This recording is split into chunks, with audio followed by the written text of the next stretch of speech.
What's up, guys? Thank you again for joining us here at TGeekdom for more Krypton. This week it is Season 2, Episode 3. We start out with Brains, Seg, and Adam still running away from Lobo. Adam can't keep up, and he gets Brainiac/Seg to stop for a rest. Adam then tells him that he won't be able to kill him, that he's too important. Then Brains Seg goes all dark eyes and zones out. Where did he go? Well, up into Seg's mind space, kinda like a tripped out MySpace, but we digress. Brainiac wants to talk one-on-one with Seg to convince him to let Seg and he become one forever. Let's just say Brainiac's pretty convincing. Seg comes out of the mind space and he has a plan. You see, while Brainiac can read his mind, he can also read Brainiac's mind. He's going to play along until the last minute and get Brainiac out of his body. Bold plan. Meanwhile, on Weg, Thor, Val, and the rebels use that knowledge that Nyssa gave them last episode and intercepted a Sagittari shipment of breathing devices and other things as the Sagittari are preparing for a full-scale mobilization. Back on Krypton, Lyta Zod is pleading with General Zod to let her go to Wegthor and put down the rebels before any more Kryptonians die. General Zod, however, doesn't want her to join the casualties as she's too important to him. Jaina Zod finishes cleaning up the mess from the bar, disposes of the Sagittari bodies, and Skimmer. She asks Dev why he escaped from Kandor. He tells her that Lyta Zod became General Zod's right-hand woman, and he's done with the whole corrupt system. Hopping over, Jax has an idea. She runs by Val-El, mobilize a small battalion of rebels, give them some of those oxygenators, and go to the next drop-off, ambushing the incoming Sagittari, and maybe putting an end to the deliveries once and for all. Those Kryptonians full of bold plans. Let's see what happens. Brain, Seg, and Adam arrive at a hidden underground facility. This facility comes with all the goodies: black tendril machinery, big white chair,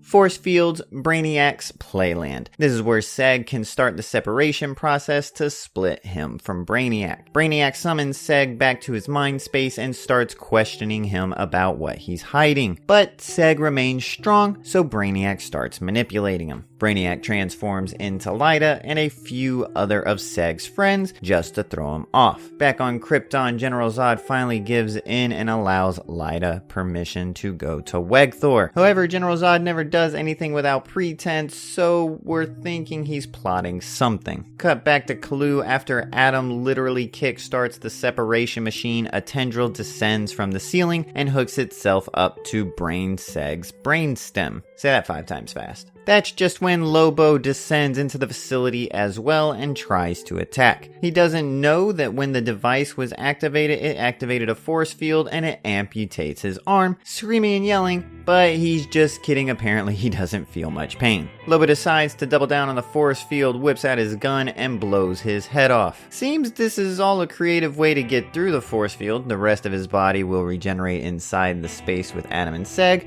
where his arm landed. Once again, kinda gross, but definitely clever. On Wegthor, Nyssa eyes a woman she recognizes. It's one she had once had an affair with and is now a rebel. Nyssa reignites the spark. In Seg's mind space, Lyta Brainiac is distracting Seg from overtaking Brainiac, and Seg seems to be succumbing, not understanding the cake is a lie. Back to Nyssa, she was just using her old flame to gain access to her comms so that she could spy and get the rebels' intel. Back again to the mind space, Seg regains control just in time and puts an end to Brainiac's shenanigans, using Brainiac's own power against him. Meanwhile, it's the real world. Lobo has regenerated his upper torso and hand walked over to Adam and is about to attack Adam when Seg awakens, harnesses the power of Brainiac, and knocks Lobo across the room. Seg detaches the tendrils and Brainiac begins to grow a body. As Lobo charges back at them, Adam activates the Zeta Beam, transporting both he and Seg back to Krypton, both giving Lobo the finger. Cut screen as we see Lobo over Brainiac and black blood splattering across him. Jaina finds Dev passed out in the snow and brings him in inside to nurse him back to health. Dev breaks down crying and Jaina confronts him. Boom! The Zeta beam drops Adam and Seg into the Outland. Seg, however, is not breathing. Adam gives him CPR and brings him back from death. A delusional Seg is more concerned that he just died. Adam, however, focuses Seg to look behind him. It's Candor. Cut away, another pretty weird episode. Glad we got some more Lobo, but as long as you followed, we still can't wait for next week. Do us a favor and please like the channel, subscribe, give us a comment, let us know what you thought of this week's episode, share us with your friends, and we'll see you next time.